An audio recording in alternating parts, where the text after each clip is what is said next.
Welcome to Greenlit, the Buffalo 8 podcast. I'm your host, Matthew Halderman, and each week we're going to dive into a different piece of content, film and television, and we're going to talk with some of the biggest names in front of and behind the camera as we dive deep into how they were financed, produced, developed, marketed, and the crazy stories behind how many of them got made.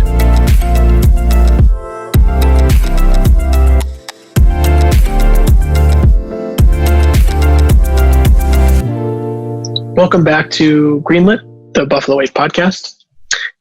Today I had a chance to chat with Craig Baumgarten.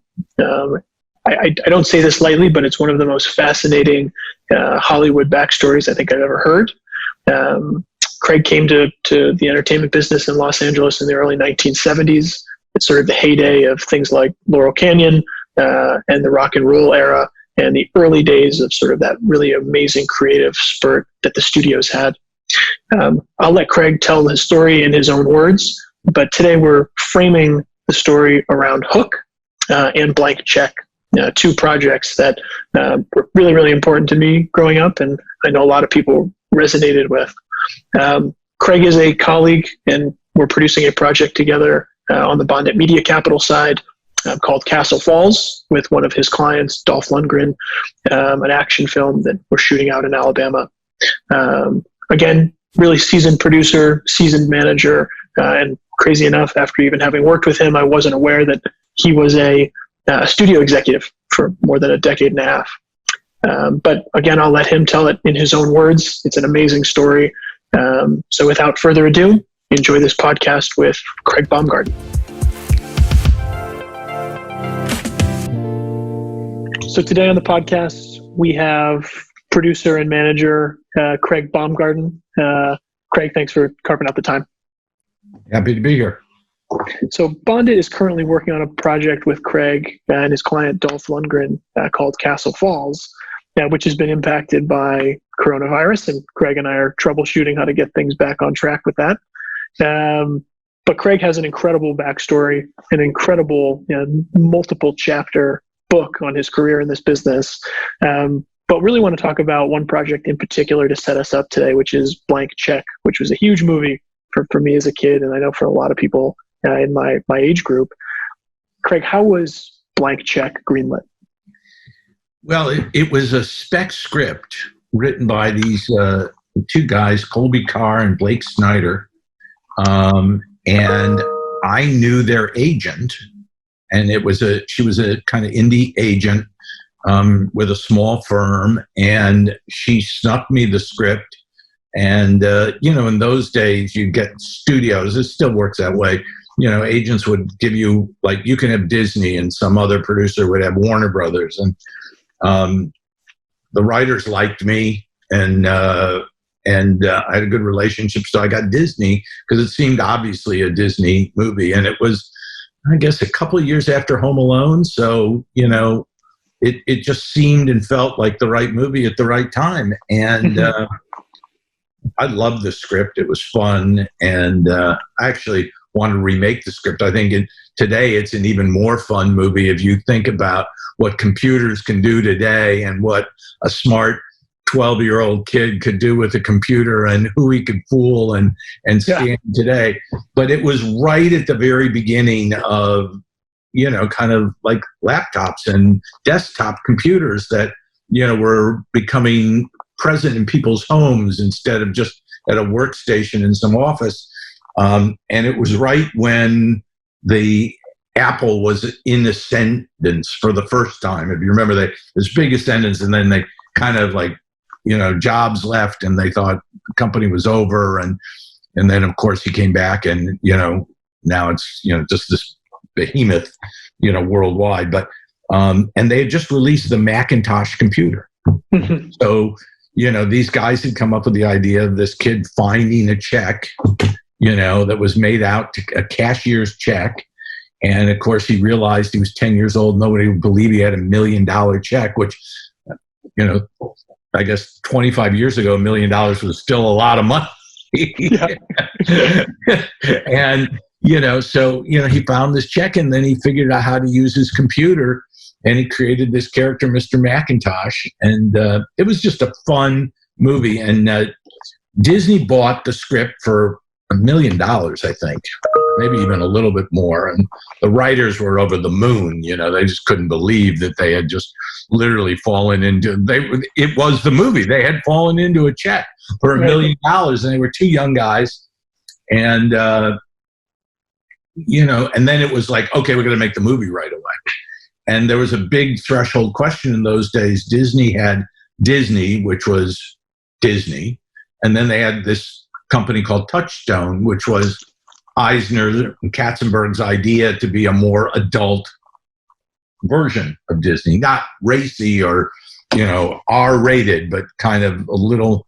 And we begged to make Blank Check a Touchstone movie, just because I think to this day that, if we'd been able to be just a tad, kind of more.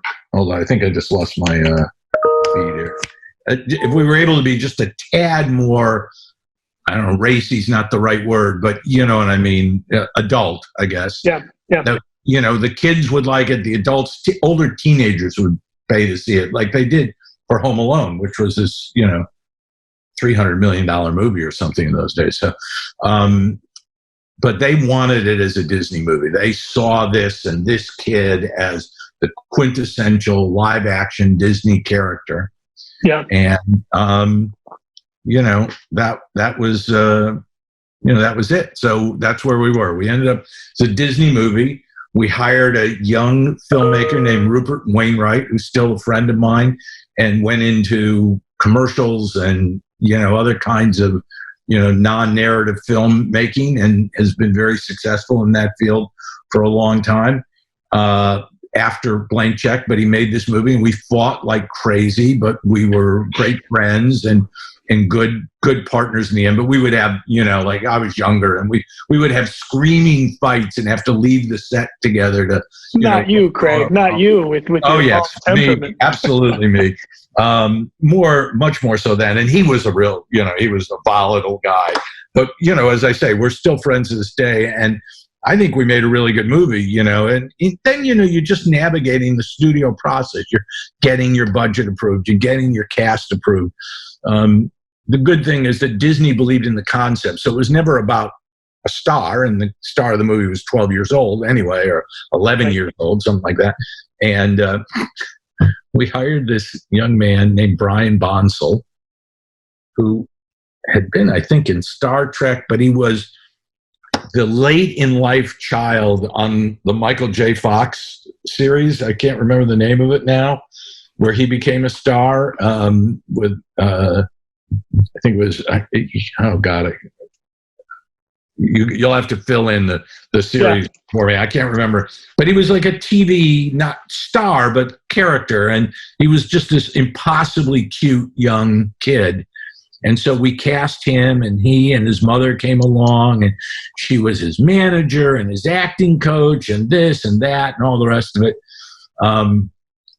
He unfortunately kind of went off the rails after that and ended up out of the business and living in Colorado. And I hope he's doing okay now, but he had some difficulties and stuff like that. But on the show, he was a great kid. He was just funny, and he was great in front of the camera, and he was, one of these impossibly cute young kids. And yeah, he's amazing. Yeah, and the cast was just fun. Don Loke, Miguel Ferrer, and we had this MTV VJ, Karen. Oh God, I should have studied. If I'd known you were going to Blank Check, I would have studied up on all my names and stuff like this. She was fantastic. She was a great lady. Is she the bank teller? No, she was the. She was like the assistant she was the banker. Yeah, but she was. Yeah. She was like maybe she had been a teller, but she got promoted because she was the liaison to this kid, right, for the bank, and she was. And of course, he developed this impossible crush on her. And then my daughter, who'll kill me for telling this story, was on location with us in Austin where we made the movie. And my daughter and Brian had this like little 11-year-old love affair, right? Where at some point, I'm sure they snuck into some, hideaway somewhere and had their first kiss or whatever, And I remember coming back to LA and, only you can be when you're like 11 years old and in love, she thought this was it, right? And then, of course, it was a location romance for 11-year-olds. And then as soon as they came back, like they had one, like we took her to go bowling with him one day or something like that. And then he dumped her and she was devastated. It was just hysterical. I mean, as I say, if my daughter ever sees this, she'll kill me. But, they had this 11-year-old love affair. But it was funny because how you go on film locations and the crew is always in, some, second-rate hotel because, money's always an issue, whether you're making a movie for Disney, whatever. But for whatever reason, there was a Four Seasons on the Colorado River in the middle of downtown Austin, and it was empty. And my line producer convinced them that we could put the entire crew there, and I'll never forget this, for like $50 a night. Wow. In the Four Seasons hotel, right? Excellent. So I had, most of the crew was out of town. There wasn't a lot of, all the department heads and the key guys and all the cast. And, we set up our production offices in rooms in the hotel and stuff like that. And suffice to say, that was the last time the Four Seasons ever hosted a film crew. I'm sure. It was just, the bar, what film crews are like, so after a day of shooting, and we couldn't have super long days of shooting because the 12-year-old kids in every scene, right? So we're always like, we've got, what's the little person, I guess is the right word, doubling him, like when we could, so we could extend our day, wearing a wig so we could shoot overs when he wasn't, when he had to be in school or whatever. Luckily it was during the summer, so we didn't have school to worry about, but still we had, limited hours and stuff like that, and his mother was his teacher too. It was like, she had 6 different roles. And so Craig, I know Michael Lerner, and I've made a number of movies with Michael Lerner over the years. Wonderful and guy. He's a hysterical, incredibly interesting guy. Yes. What was the experience like with him? I mean, that role is so fun for him. And was it before Barton Fink or after Barton Fink? God, it must have been before Barton Fink, I think. Okay. But there were the 3 of them were hysterical. It was Miguel Ferrer, who passed away about 2 years ago. Was a great guy, and had his father was a huge star, Jose Ferrer, and he had this great career that lasted all the way up to the end of his life.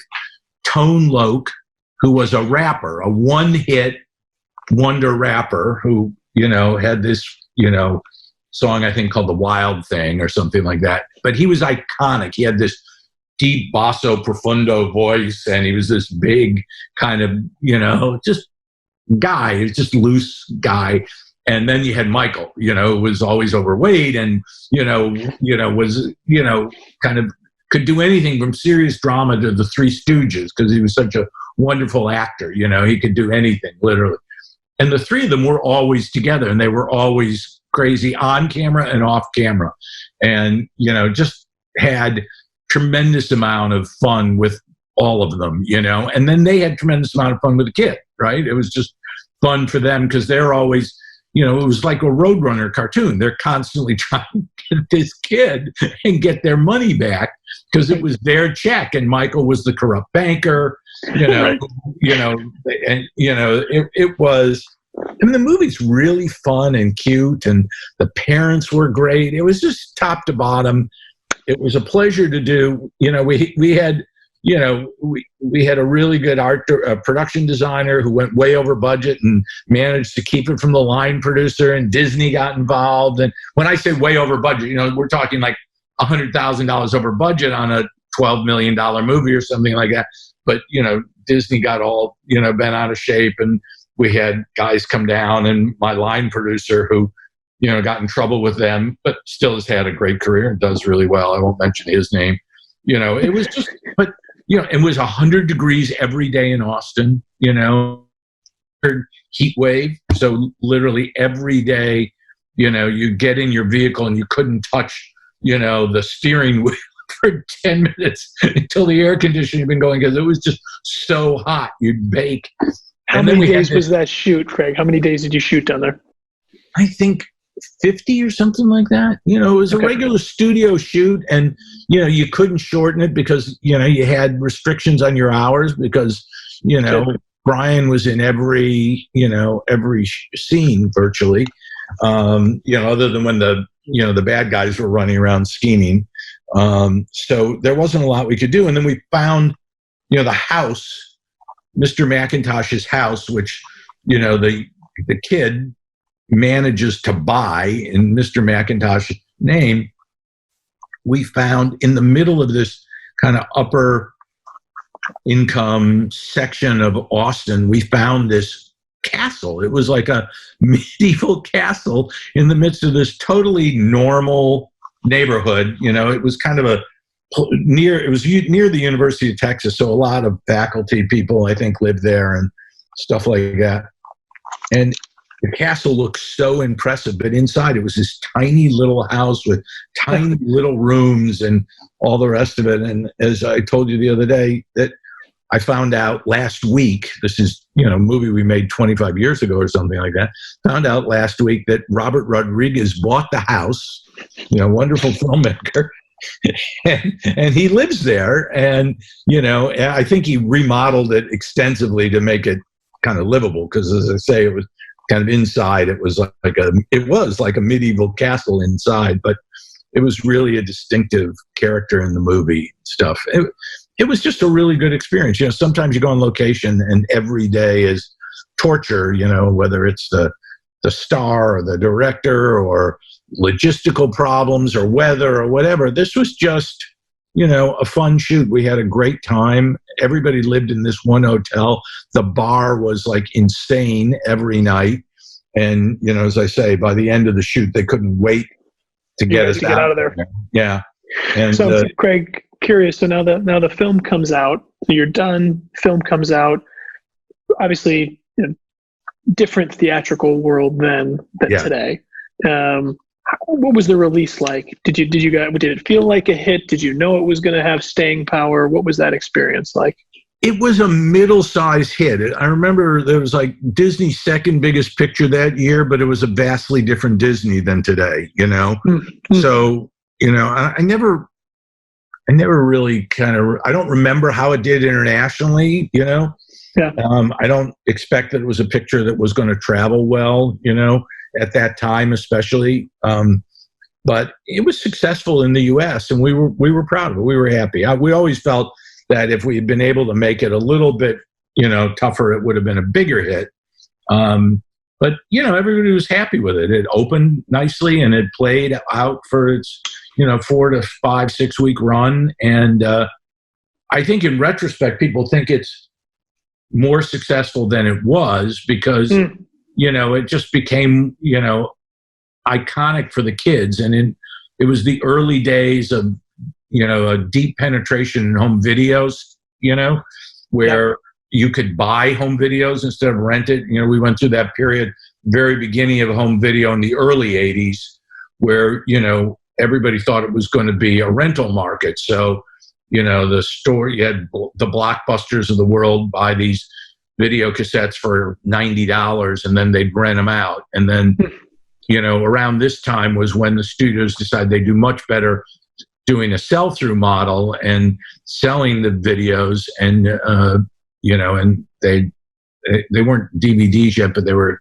VHS cassettes. They were smaller than the old, big 3/4 inch cassettes. And so it sold a lot because, Disney still to this day sells a lot because kids will watch something they like 50 times, Yeah. And that's what happened is that, and, it's funny being older and still being around and stuff. I run into people, like you and others that have seen Blank Check or seen Hook.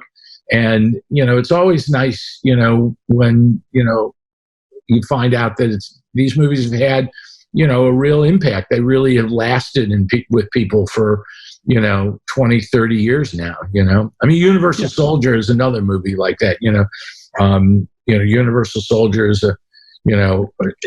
has a real resonance with, young men that have seen it and, and they all still play over and over and over again. So new generations have seen them. It's kind of fun.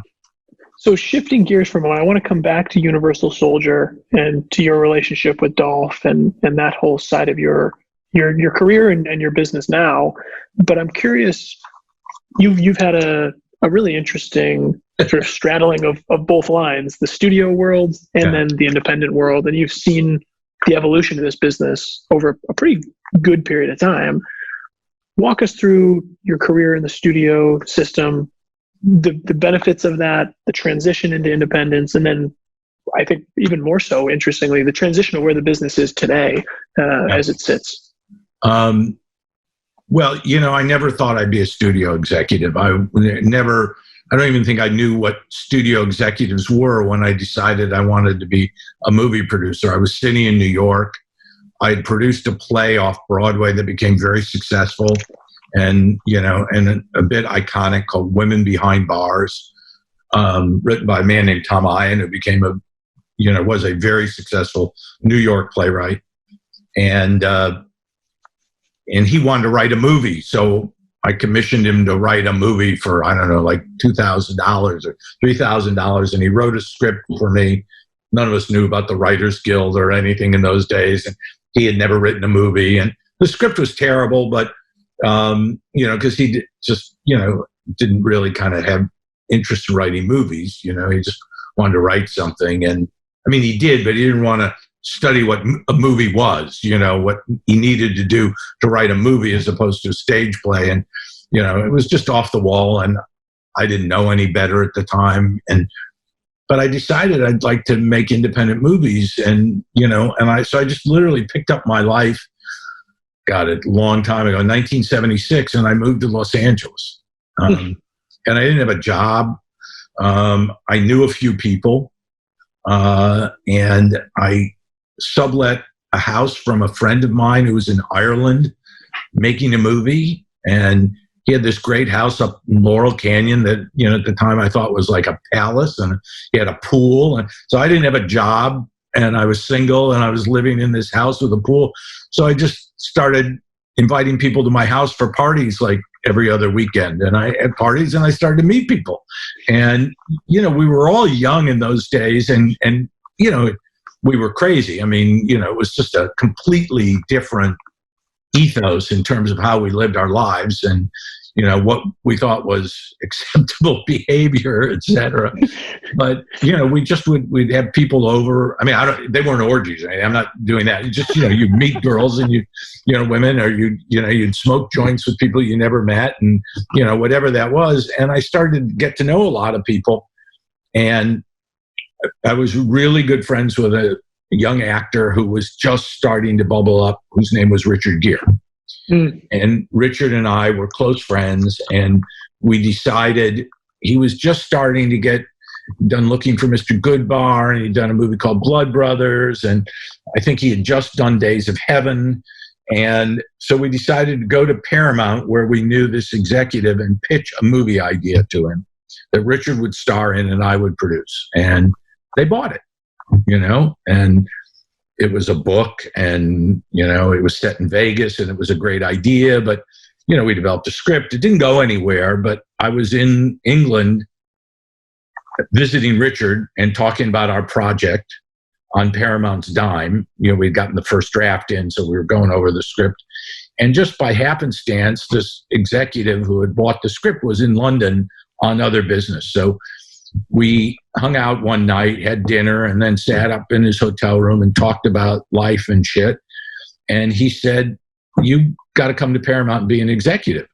And I said, "That's crazy. I'm not an executive. I'm not the type. I don't have the corporate thing down. And he said, no. He said, "You got to do this." And I said, "Well, I'll think about it," which was kind of stupid because it was a great opportunity. I was a struggling independent producer who may or may not have ever gotten a movie made, in Los Angeles.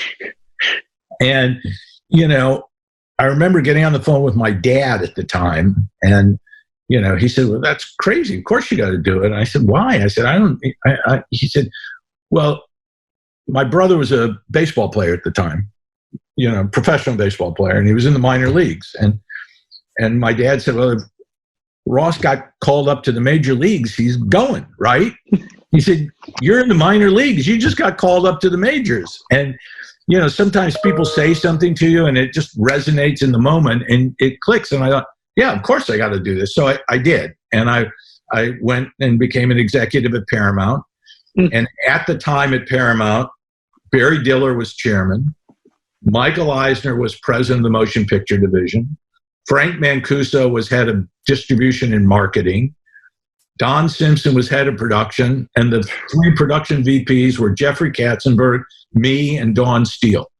That was quite a group of people. And then Larry Mark was in marketing at the time. When I left to go back into production, he took my office and my job. It was like, I always say to people, it was like being in the 1927 Yankees, I mean, I was batting seventh, but I was with the Yankees, and, right. And, it was an education. I never went to school for film. I never thought I'd be in film. I thought I'd be in politics. Katzenberg and I were friends in New York. We worked for John Lindsay, who was mayor of New York. Neither of us, we knew guys in the film business like Dan Melnick and others, but we never, ever thought we'd be in the entertainment business. And then, our lives just kind of diverged and came back together, and we were, creative execs at Paramount together. And, Don and Jeff and I we were like the three amigos. We went everywhere together. We did everything together. We coined the phrase, which I still tell people, if you don't go in on Saturday, don't come in on Sunday. Right. And that was our work ethic. That defined how we approached our job. Monday through Friday, we were in the office. We were doing meetings. We were buying scripts. We were supervising movies. And every Saturday morning, we'd get in the office at like 8 a.m, and the three of us would go into our respective offices on the same hallway, and we'd start reading scripts. There were no iPads in those days, no digital. We had a stack of scripts, this, I'm trying to get my hands in, to the frame, this high, and so we'd read a script, and if it was no good, we'd, tell the other two guys, don't read this one. And if it was good, we started making notes. I think we were the first studio to do detailed script notes. Before then, believe it or not, there weren't formal script memos that I'm aware of that studios did, and we started doing that. Didn't always make us very popular with writers, directors, to get the notes from, these three young, kids, we were basically, Don might have been 30, Jeff and I were in our 20s, What films were you getting made out of that era? What movies were coming out of that time? It was an incredible era. It was an incredible era. The very first Star Trek film was made. Officer and a Gentleman, American Gigolo. First two movies I was an executive on were American Gigolo and Escape from Alcatraz with Clint Eastwood. Wow. And Don Siegel was the director of that movie. He was a legendary director. And Katzenberg supervised the first Star Trek movie, which was directed by Robert Wise, who had another guy who was, 40 years older than Jeff and I, but an iconic filmmaker. Yeah. I was executive on North Dallas 40, which is to this day considered one of the best sports movies ever made, and started a lifelong friendship with Ted Kotcheff, who became one of my first clients when I started managing 20 years later, 15 years later. It was just this incredibly exciting time in the film business. We did Raiders of the Lost Ark. I remember when that came in. We did Popeye, which was a hysterical experience because Popeye was Bob Evans, of course, who just passed, but was, one of the great characters and geniuses of our, film of our time growing up. Yeah. And he had taught Bob Altman, who was kind of the quintessential indie filmmaker, to direct this big budget Hollywood cartoon-like movie called Popeye. And the two of them went off to Malta, where there was the only tank in the world at the time big enough to do it. And they went off to Malta and they made this movie. And so every morning we would have a production meeting in Eisner's office. And every morning it started off, because, like 9 or 10, whenever we would do it, was the end of the day in Malta, 9 hours later, right? every meeting would start off with Eisner yelling at either Evans or Altman, whoever he could get on the phone, because the movie was financially was a disaster. It went millions and millions of dollars over budget. God only knows what Bob was doing, in Malta, flying, girls and whatever else in. And Altman was busy trying to ignore everybody and everything, right? He didn't want to deal with the studio. He didn't want to deal with Bob.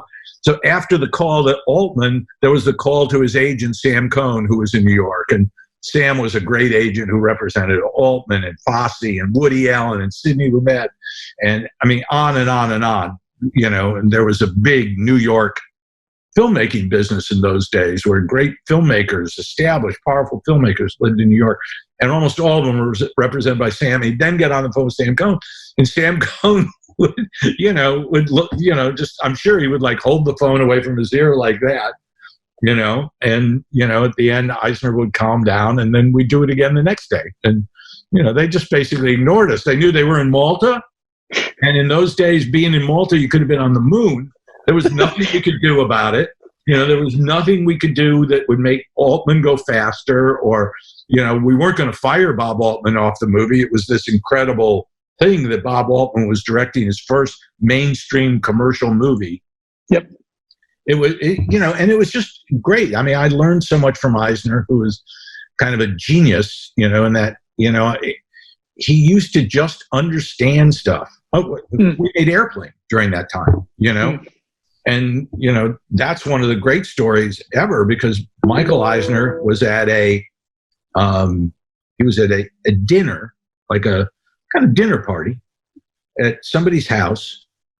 And he got seated next to a woman who was, married to somebody rich and important. I don't know who, I don't remember. But she was a reader at, I think, Orion at the time. Or no, maybe it was United Artists. Maybe it was before Orion. She was a reader at United Artists. And Eisner was always kind of a character and, and very chatty. And so he turned to her and said, okay, great. She was complaining that as a reader in the studio system, nobody ever paid attention to her. That whatever she read, she recommended, never got made, never moved forward. And she was saying, I don't even know why you guys have readers. You don't listen to us. You don't care what we have to say. So Eisner said to her, okay, tell me the best script you read that nobody made. And she said, well, there's this script that I read. You should read it. And the script was Airplane. And the script was written by these three guys who nobody had heard of at the time, named Zucker, and Abrams, the two, Jerry and David Zucker, who were brothers, and Jim Abrams. And they all came from Eagle River, Wisconsin, which is where I went to camp when I was like 10 years old. And they had written a sketch comedy movie. It was a period in the 70s, they were doing these sketch comedy movies, kind of a Saturday Night Live precursor, called Kentucky Fried Movie. And Kentucky Fried Movie was a minor hit, and it was the first film directed by a guy nobody had heard of named John Landis, who went on and became one of the biggest comedy directors of all time. And Michael and we all read the script. He made us all read the script. It was hysterical. I mean, it was Airplane. I mean, everybody in the world seen Airplane, laughed at Airplane for 45 years now.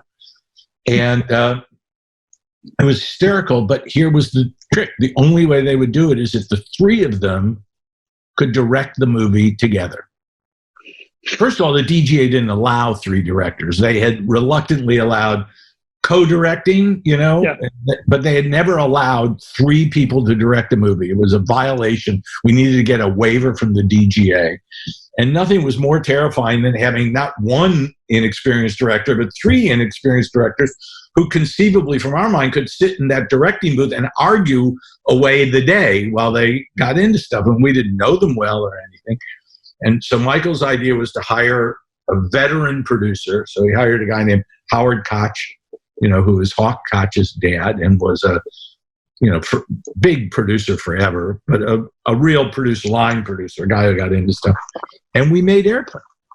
And, we had huge fights with them because, we had all these comedy roles, and they wanted to cast all these dramatic actors. They wanted Lloyd Bridges, and I never forget, they insisted on Kareem Abdul-Jabbar playing the pilot, which becomes an iconic thing. And Leslie Nielsen had never done a comedy before then, and of course became this, huge comedy actor. And George Kennedy, who had been in Airport, so they had to have him in Airplane where he could spoof what he did in Airport. And, and we kept saying, but these guys don't do comedy. They're not funny. And they kept saying, that's the point.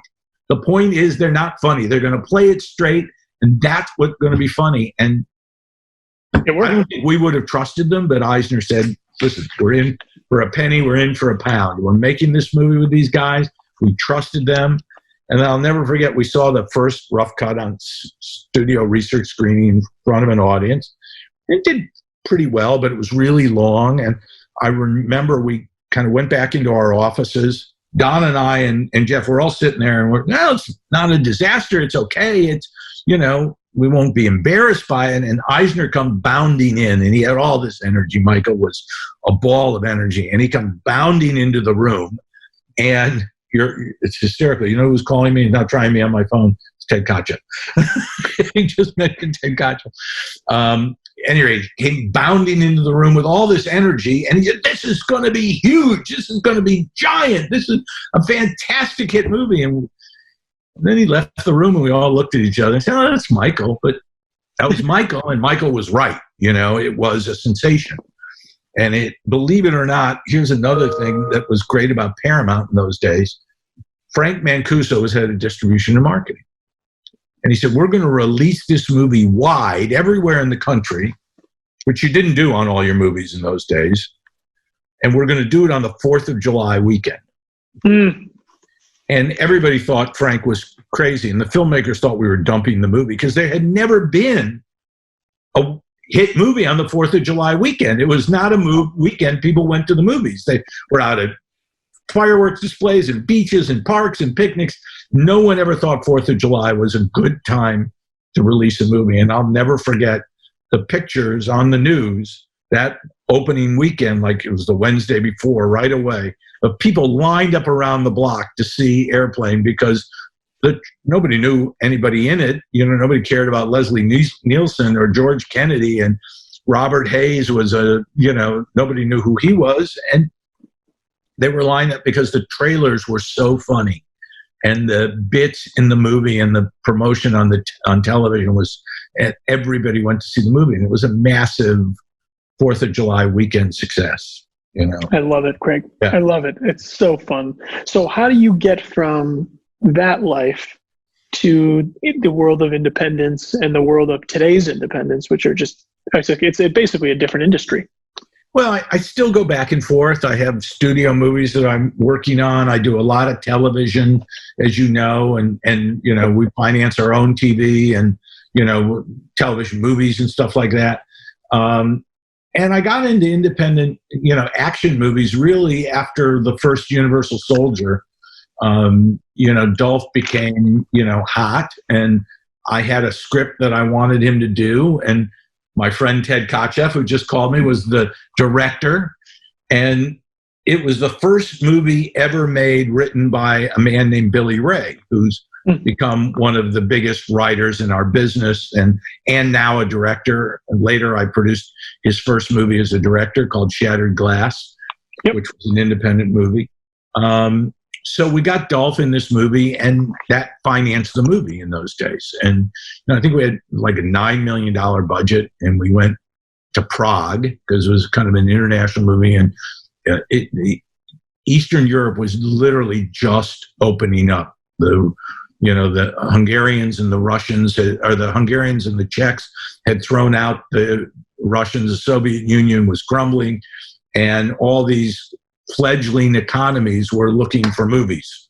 And, it was a good place to make a movie. So we made this movie, which I think ended up being called The Last Assassin or something like that. We made it under the title Shooter, and we ended up selling it to Miramax. It's the only deal in my whole life I ever did with Harvey Weinstein. And, movie was released theatrically. It didn't do great, but it was fine. And we financed it independently. And I said, "Oh, this is another way to do stuff," Yeah. And what was the year, Craig? I want to say 93, 94, somewhere in. I'd have to look it up. But no, it's okay. That's helpful. Was early 90s. We made Universal Soldier, I think 92. And then I made a movie at Columbia with Jean-Claude Van Damme. And then I made this movie with Dolph. And, so since then I've kind of been going back and forth. I ended my studio time in 1988 at 20th Century Fox. I was fired. It was the Saturday Night Massacre. I was fired, and the head of physical production was a man named Gene Levy. We were fired. I was acting head of production at the time. Scott Rudin just left, and I thought I was going to get the job as head of production. And I was the acting head of production at the time, waiting to be anointed. And we had a little movie called The Abyss with Jim Cameron, which Gene and I figured out really brilliantly we were going to do under, I think there was some kind of Article 17 or something like that, or something. We could do it as a negative pickup. Studios didn't do negative pickups in those days. We could do it as a negative pickup, and we figured out that would be a better way to do it, because we were going to make the movie in South Carolina, where Jim Cameron had found an abandoned nuclear power plant that had a tank that had never had nuclear material in it because they abandoned it before they finished it. And so he needed this huge tank for The Abyss. And so they had all these cooling tanks and things around there. So we just moved into this abandoned nuclear power plant and rented it for 6 months and started renovating the tanks. Anyway, the movie went massively over budget, and and Cameron, of course, as we later found out, but nobody knew before then, didn't care. And so his producer at the time was his now ex-wife, Gail Ann Hurd, who he'd been married to and had divorced, but they were the producer director of this movie. And basically they did everything they could to get their own way. And Rupert Murdoch and Barry Diller couldn't fire, them. So they fired Gene Levy and I. And that was the end of my studio career. At that point, I decided, okay, I'm not going to, be the senior number one guy at a movie studio. And, this in and out, up and down life wasn't for me. And I was just going to go do my own thing. So I started producing movies. And that's, in that era, we did Hook, and we did Universal Soldier, and we did Blank Check, and we did It Could Happen to You. And, I had a great run, in the studio business. And then I started managing, and managing kind of led me into independent financing, because I represent a lot of people that, had a tough time getting studio movies made. Right. But, had great careers and track records, and, you could put together indie movies with them. And I signed Ted Kotcheff. This was after we had done the movie together, and he went on and became, for 13 years, ran Law and Order Special Victims Unit. And I just, just kind of slid into it, and I got familiar with it, and I learned quickly, and I listened, and so I've been able to make a lot of independent movies through the years. Craig, I would be I'd be remiss if I didn't ask you about Hook. I love the film. I think a lot of people love the film, obviously. In terms of how it's slotted into this story. So 88, you're done with the studio world. Yeah. You're now out on your own. You're starting to package and put projects together. Yeah. How does Hook come about, and what does that process look like? We knew this writer named Jim Hart, and Jim had an idea that he was trying to sell for a couple of years, which was basically Peter Pan as a grown-up. But it was a dark story. It was just, he was tortured and troubled and didn't really want to be a grown-up, and he was married and his marriage wasn't working. And he started to tell me the story one day. We were working on something else. And I just, in my brain, I said, this is a home run idea, but you got it wrong, Jim. Nobody wants to see a dark, unhappy movie about Peter Pan. They want to see, you can have him go through a struggle, but he's got to triumph at the end. He's got to have this epiphany, and we've got to figure out how to make this a feel-good movie because it's Peter Pan, for Christ's sake. It's not, Diary of a Mad Housewife or was the Ray Milland movie, the alcoholic movie, At any rate, so we worked on it, and we brought in this wonderful filmmaker named Nick Castle, who I had done The Boy Who Could Fly with when I was running Lorimar, and he had made The Last Starfighter, and he was kind of a guy who had a great ear for fantasy, and and had made a lot of movies about kids and stuff like that. And he loved the idea. We all loved the idea. We just thought this is a home run idea, and we took it right away to Jeff Sagansky, who was running TriStar at the time, which was a standalone, division of Sony, or at the time Coca-Cola, I think. But it was just a perfect movie for him. He loved it immediately, put it right into development.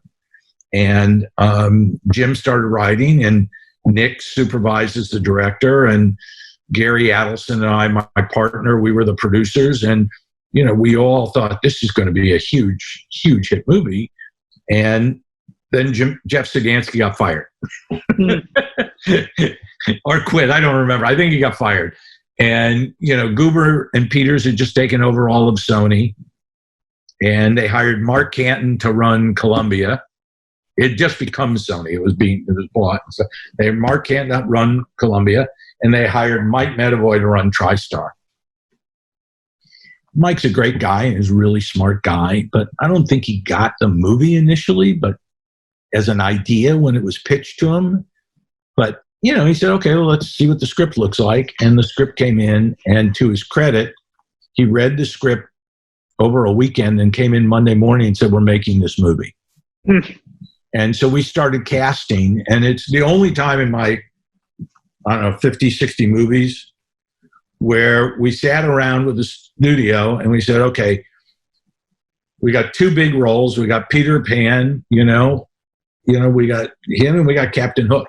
And, who are your dream actors? And we started talking about all the big stars at the time, Tom Hanks, Tom Cruise, and, we just made our list. And at the end of the meeting, we looked at each other and said, we got to go to Robin Williams and Dustin Hoffman. Those are the guys. And we did. And Robin Williams and Dustin Hoffman said yes. What I didn't know at the time was that Dustin Hoffman read the script, called his agent, Mike Ovitz, and said, I want to do this movie. Can we get Steven Spielberg to direct it?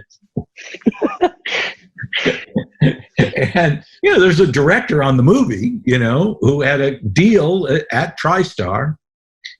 And, I don't think they ever told Steven that because they're, kind of director courtesy rules and stuff like that. So they just gave Steven the script. And by the way, it may be that nobody told Dustin there was a director on the project. I don't know. I wasn't in the loop of those conversations. And anyway, Steven Spielberg read it and said, yeah, I'd like to direct this. Yep.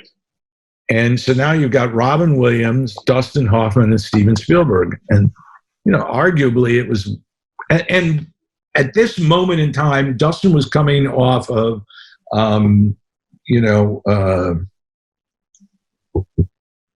God, my brain is not working today. The movie he did with Tom Cruise. Oh yeah, the Rain Man. Rain Man, sorry. He was coming off of Rain Man, and Robin was coming off of just a string of everything. I mean, Good Morning Vietnam. Every movie that Robin had done at that point was a massive hit movie. He was the biggest comedy star in the world. And Dustin's coming off of Rain Man, and they both said yes. And now we've got Steven Spielberg directing the movie. He's the biggest director of all time. And so, to say that this is a fantasy come true for a producer that's only going to happen once in your life, that's an understatement of it all. Yeah.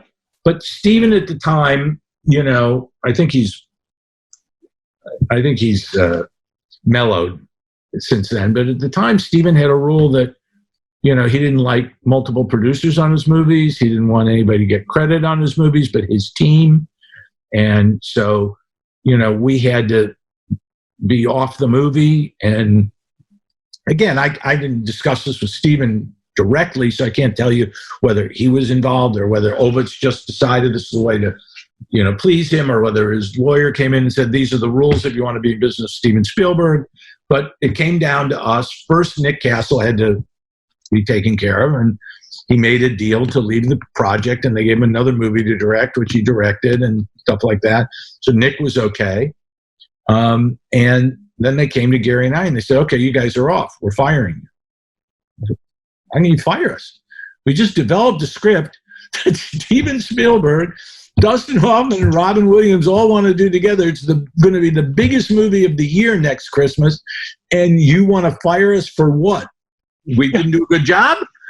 And, what a lot of people don't realize, I did, because I had been a studio executive for 10 years, is that there are a clause in almost every producer's contract where you can be fired without cause. It's just if the studio changes their mind and doesn't want you around, they can fire you. Well, the clause had been challenged and lost in court on another movie at Warner Brothers about 2 years before that. And so we said, no, you can't do this to us. And they said, we can do whatever we want. The irony is that the legal department at Columbia had worked for me 5 years earlier when I was, 8 years earlier when I was at the studio. The same chief legal officer and business affairs, they were all there. And they all worked for me. And we always got along. We were great friends. And we became great friends after this. But during this, we weren't. Yeah. And, they just said, we can do whatever we want. We're, TriStar Sony Pictures now. And, all kinds of weird things, transpired. And I realized that we were either going to get thrown off the movie and get a check but not have a credit or anything, or we were going to have to fight. Yep. And I turned to my wife at the time and I said, you know what? I just can't be in a situation where I'm telling my grandchildren 30 years from now that I was the producer of Hook, and they go look at the video box or the credits on the screen and I'm not there and I look like I made it up, Right. And I just said, I can't do that. And so we hired a lawyer named Larry Stein, who was a litigator. And CAA was in the middle of this. Mike was really Mike Ovitz was kind of in charge of it all. And I called Ronnie Meyer, who was his partner at the time. And I said, Ronnie, we've all been friends for so long, and you guys can't really do this to me. And Ronnie said, well, let me talk to Mike and we'll see. And it didn't go anywhere. And it's progressing. And we draft a formal complaint, and Larry Stein delivers it to the studio and to CAA, because we were really on a suicide mission. We were not only suing Sony, we were suing CAA, which literally, meant that was that, in terms of my filmmaking career. I thought so we got to win a lot of money because I may never, ever work again in this town. And, we delivered the complaint to them on, I'll never forget, it was like a Monday or Tuesday before Christmas break, right? That Friday was when everybody, leaves town and doesn't come back till after the new year. And we delivered to them and said, we're going to file this at noon on Friday before Christmas break. Mm-hmm. And then there's no going back. So we sat, and I remember that Friday morning, I'm sitting in my office. Most people have gone on vacation, and I'm going on vacation Saturday, but I'm sitting in my office because I'm going to sit there till noon so that if there's a call to try and resolve this, I'm going to be there. And at about 11 o'clock in the morning, I get a call, not from Sony. And, I'm friends with Goober, who was great, but wasn't going to go up against Steven or Ovitz. And I'm friends with Medavoy, and he was, I think they both totally got the situation. They both had spent their time as producers and stuff, that they weren't going to go up against these guys. So at about 11 o'clock in the morning, I literally get a phone call from Ronnie Meyer. And he said, Craig, you're really going to go through this? I said, I have to. I just have to. He said, okay, hold on a second. I'm going to get Mike on the phone. So Ovitz gets on the phone, and the three of us are on the phone, and Ovitz starts yelling at me and literally has said to me, like, you'll never work again in this town. I'll make sure you never get another job. You'll never, ever see the light of day as a producer. And I said, well, Mike, I just, I hear you, and you got to do what you got to do, but I'm just not going to let go of this. Right. And our lawyers had told us we had about a 20% chance of getting a preliminary injunction because the movie's already in prep, right? They're building stages. Steven wasn't going to leave Los Angeles. He was going to make the entire movie on a sound stage. The only way he would do it. So they're building, Neverland. They're building all these massive stages, huge, huge sets. And, we built the Captain Hook ship on a soundstage in a lagoon, with the lagoon, the whole 9 yards. So Ovitz finally said to me, okay, we'll work this out. You'll get your credit. You'll get X amount of money, which is a lot of money as a fee. And you have my word. He said, but it's 11:30 on Friday morning, and everybody in the world's gone. And he was in Aspen. I think Ronnie was in Hawaii or wherever they were, Mexico, and, all on the phone together. And I remember saying to Mike, two things, Mike. I said, one, when we get back after January, I said, I'll trust you. But when we get back in January, you're not going to call me and say, I tried and I couldn't work it out, or try and renegotiate this again, or try and get me to change my mind. The deal's done and you're going to honor this deal. And he said, yes. And I said, one other thing. He said, what's that? I said, I want 2 first-class tickets to the world premiere for my wife and I, and 2 for Gary and his wife. I said, no matter what, wherever it is. And I knew where it was going to be. It was going to be in London, and it was going to be a royal premiere, which it was. And because Great Ormond Street Hospital is a royal charity in for the royal family. And that's bullshit. I said, that's what I want. And he said, okay, I don't give a fuck about that. we got both of those things. And, he came back. He was a man of his word. Ovitz was tough as nails, but he wasn't a liar. He was an honest guy in all his dealings with me. And I got it. And we signed and we did it. And, the movie was made. It's a wonderful movie. And, I got to, come to the set and hang out. All was forgiven and stuff like that a little bit. Brought my daughter, who, you can imagine, at the time she was whatever, 9, 10 years old. And she got to come to the set and take photographs with Dustin Hoffman in his Hook costume and all the rest of it. And the final piece of the story is that the royal premiere, which happened a year later in London, big, huge benefit, was it was the first time that Princess Diana brought both Harry and Will to a royal premiere. So we were at the royal premiere with the 3 of them. That's so great. That's awesome. And it was fun. That's it was great, and that was it. It was just it was a great experience. But sometimes in Hollywood, when you're a producer, you got to fight. There just are, you're always the easiest guy to, push aside. You can't. The director you got to deal with, the movie stars you're stuck with. So that if you need to squeeze somebody, the producer's squeezable, as I say. And so sometimes you got to give and be squeezed, because that's just, you got to be realistic. And sometimes you just got to know, if you're going to set a line, you're going to set a line. That's that. Greg, I love the story. I really appreciate you spending the time, dude. It's awesome. Thanks for having me. It's fun. We've worked together, and I never knew 90% of this background about your life. Oh, yeah. It's awesome. There's more. I'm sure. For today. Thank you so much. Sure. All right. I appreciate you spending the time. Thank you so much. My pleasure. We'll catch up soon. All right. Thanks. Thanks, Greg. Bye.